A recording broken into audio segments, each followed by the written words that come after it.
শেখ হাসিনা পালানোর পর মন্ত্রী এমপিরা কে কবে পালিয়েছেন তা জানার আগ্রহ প্রকাশ করেছেন অনেকেই। সবশেষ তথ্য মতে ৪৫ জন এমপি মন্ত্রীর পালানোর তথ্য প্রকাশ হয়েছে। গত ১৪ জুলাই ভোর ৬টা ৫০ টার্কিশ এয়ারলাইন্সে দেশ ছাড়েন নারায়ণগঞ্জ ২ আসনের সংসদ সদস্য ও জাতীয় সংসদের সাবেক হুইপ নজরুল ইসলাম বাবু। ওই দিন বেলা ২টায় থাই এয়ারওয়েজের TG-৩২২ ফ্লাইটে ব্যাংকক যান কুষ্টিয়া ২ আসনের সংসদ সদস্য মোহাম্মদ কামরুল আরেফিন। একই বিমানে ব্যাংককের উদ্দেশ্যে পালিয়ে যান সাবেক স্বাস্থ্যমন্ত্রী ও মানিকগঞ্জ ২ আসনের সংসদ সদস্য দেওয়ান জাহিদ আহমেদ মালেক। ১৫ জুলাই রাত ১২টা ১৭ সিঙ্গাপুর এয়ারলাইন্সের SQ-৪৪৭ ফ্লাইটে সিঙ্গাপুরের উদ্দেশ্যে দেশ ছাড়েন ফরিদপুর ৪ আসনের সংসদ সদস্য মজিবুর রহমান চৌধুরী নিক্সন। একই ফ্লাইটে আরও পালান দিনাজপুর ৬ আসনের শিবলি সাদিক, টাঙ্গাইল ৫ আসনের মোহাম্মদ সানোয়ার হোসাইন ও নাটোর ২ আসনের সংসদ সদস্য শফিকুল ইসলাম শিমুল। এদিন সকাল ৭টা ৩৯ বিমান বাংলাদেশের BG-৩৯১ ফ্লাইটে কলকাতা পাড়ি জমান ঢাকা ৫ আসনের সংসদ সদস্য মশিউর রহমান মোল্লা সচল। ১৬ জুলাই বেলা ১১টা ৩৭ এমিরেটস এয়ারলাইন্সে দুবাই পালান সাবেক রেলমন্ত্রী ও কুমিল্লা ১১ আসনের এমপি মজিবুল হক। ওই দিন বেলা ১২টা ৫ বাংলাদেশ বিমান BG-৩০৮ ফ্লাইটে ম্যানচেস্টার উদ্দেশ্যে দেশ ছাড়েন ঢাকা ১৬ আসনের মোহাম্মদ ইলিয়াস উদ্দিন মোল্লা। বেলা ১১টা ২৬ বিমানের BG-৩১৫ ফ্লাইটে মালয়েশিয়া পালান সাবেক গণশিক্ষা প্রতিমন্ত্রী রুমানা আলী। ১৭ জুলাই রাত ২:৩০টার ক্যাথে এয়ারলাইন্সে হংকং যান ব্রাহ্মণবাড়িয়া ৫ আসনের সংসদ সদস্য ফাইজুর রহমান। একই তারিখ রাত ১১টা ৫০ চায়না সাউদার্ন এয়ারলাইন্সে চীনের গুয়াংজুর উদ্দেশ্যে দেশ ছাড়েন কুমিল্লা ৮ আসনের আবু জাফর মোহাম্মদ শফিউদ্দিন।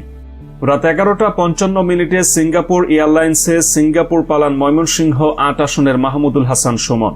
১৮ জুলাই সকাল ৮টা ৩০ বাংলাদেশ বিমানের BG-৫৮৪ ফ্লাইটে সিঙ্গাপুরে পলায়ন করেন সাতক্ষীরা ৩ আসনের এমপি ও সাবেক স্বাস্থ্যমন্ত্রী AFM রুহুল হক। বিসিবির প্রেসিডেন্ট, ক্রীড়ামন্ত্রী ও কিশোরগঞ্জ ৬ আসনের এমপি নাজমুল হাসান পাপন গত ২০ জুলাই বেলা ১২টা ৫৫ শ্রীলঙ্কান এয়ারলাইন্সে দেশ ছাড়েন। ২৫ জুলাই বেলা ১২টা ১০ ব্যাংককের উদ্দেশ্যে দেশ ছাড়েন কুমিল্লা ৫ আসনের এমপি AM তাহের। ওই দিন দুপুর ১টা ৫৫ ব্যাংককে যান ময়মনসিংহ ৭ আসনের ABM আনিসুজ্জামান। বিকাল ৬টা ১০ এমিরেটস এয়ারলাইন্সে করে কানাডার উদ্দেশ্যে দেশ ছাড়েন সংরক্ষিত নারী আসনের নীলুফার আঞ্জুম। সন্ধ্যা ৭টা ৪৮ এমিরেটস এয়ারলাইন্সে করে কানাডা পালান অর্থ প্রতিমন্ত্রী ওয়াসিকা আয়েশা খান। ২৬ জুলাই ভোর ৫টা ২০ কাতার এয়ারলাইন্সে গ্রিসে পালান কুমিল্লা ৪ আসনের আবুল কালাম আজাদ। সাবেক উপমন্ত্রী আবদুল্লাহ আল ইসলাম জ্যাকব ২৭ জুলাই সন্ধ্যা ৭:৩০টায় এমিরেটস এয়ারের EK-৫৮৭ ফ্লাইটে দুবাইয়ের উদ্দেশ্যে দেশ ত্যাগ করেন। আলোচিত পররাষ্ট্রমন্ত্রী ড হাসান মাহমুদ চৌধুরী ২৮ জুলাই ২টায় এমিরেটস এয়ারের নেদারল্যান্ডসের হেগে যান। তিনি আবার ৩ আগস্ট ফেরত আসেন বলে সূত্র জানায়। মঙ্গলবার হজরত শাহজালাল বিমানবন্দর দিয়ে দেশ ত্যাগের সময় তাকে আটক করা হয়।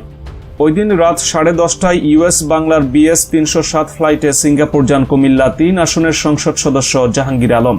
২৯ জুলাই বেলা ১১টা ১০ এমিরেটসে তেহরান যান সাবেক বাণিজ্য প্রতিমন্ত্রী আহসানুল ইসলাম টিটু। ওই দিন বিকেল ৩টা ৪০ নোভো এয়ারে কলকাতা যান যশোর ৩ আসনের কাজী নাবিল আহমেদ। একই দিন বিকাল ৫টা ৫০ বিমানের BG-৩৩৭ ফ্লাইটে মদিনা যান বরগুনা ৫ আসনের মোহাম্মদ মজিবুর রহমান মজনু। ৩০ জুলাই ২টা ৪০ মালয়েশিয়ান এয়ারলাইন্সে ইন্দোনেশিয়ার উদ্দেশ্যে দেশ ত্যাগ করেন পটুয়াখালী ৩ আসনের SM শাহজাহান। ৩১ জুলাই বেলা ২টায় এমিরেটস এয়ারলাইন্সে নিউ ইয়র্ক যান ঢাকা ১৮ আসনের খসরু চৌধুরী। এদিন দুপুর ১টা ১৬ বাংলাদেশ বিমানের BG-৩৯৭ ফ্লাইটে দিল্লি পাড়ি দেন শরীয়তপুর ৩ আসনের নাহিম রাজ্জাক। ২ আগস্ট সন্ধ্যা ৭টা ২৩ টার্কিশ এয়ারের TK-৭১৩ ফ্লাইটে ইস্তাম্বুল যান ঝিনাইদহ ২ আসনের নাসের শাহরিয়ার জাহিদি। সকাল ৮টা ৪০ বাংলাদেশ বিমানে সিঙ্গাপুর পালান শেখ পরিবারের সদস্য ঢাকা দক্ষিণ সিটি কর্পোরেশনের mayor barrister Fazle Noor Taposh.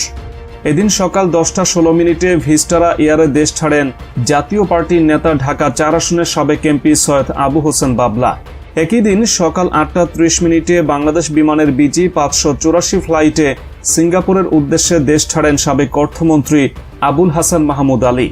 ৪ August বেলা ১২টায় বাংলাদেশ বিমানে ঢাকা ছাড়েন নেত্রকোনা ৪ আসনের সাজ্জাদুল হাসান। ৫ আগস্ট রাত ১২টায় সিঙ্গাপুর এয়ারে সিঙ্গাপুর গেছেন সাবেক অর্থমন্ত্রী আহম মোস্তফা কামাল। একই দিন রাত ২টা ৩৫ মালয়েশিয়ান এয়ারলাইন্সে মালয়েশিয়ায় যান সাবেক প্রতিমন্ত্রী তারানা হালিম।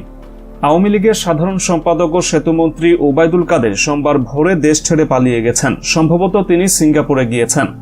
মঙ্গলবার বিকেলে ছাত্রলীগের ঢাকা বিশ্ববিদ্যালয় শাখার সাধারণ সম্পাদক তানভীর হাসান সৈকত ও ঢাকা মহানগর উত্তর ছাত্রলীগের সভাপতি রিয়াজ মাহমুদকে বিদেশ যেতে দেওয়া হয়নি। হযরত শাহজালাল আন্তর্জাতিক বিমানবন্দরে ইমিগ্রেশন কর্তৃপক্ষ তাদের আটকে দেয়। মঙ্গলবার রাতে পুলিশ সদর দপ্তর থেকে জানানো হয়েছে, বর্তমানে দেশের সকল ইমিগ্রেশন পোস্টে কার্যক্রম চলমান রয়েছে। প্রয়োজনীয় শর্ত পূরণ না করায় অন্যান্য গোয়েন্দা সংস্থার সঙ্গে পরামর্শক্রমে বিভিন্ন হাই প্রোফাইল ব্যক্তিবর্গ যেমন সাবেক মন্ত্রী, এমপি, রাজনৈতিক নেতা, সরকারি কর্মকর্তা, মিডিয়া কর্মীদের ইমিগ্রেশন সম্পন্ন না করে ফিরিয়ে দেওয়া হচ্ছে।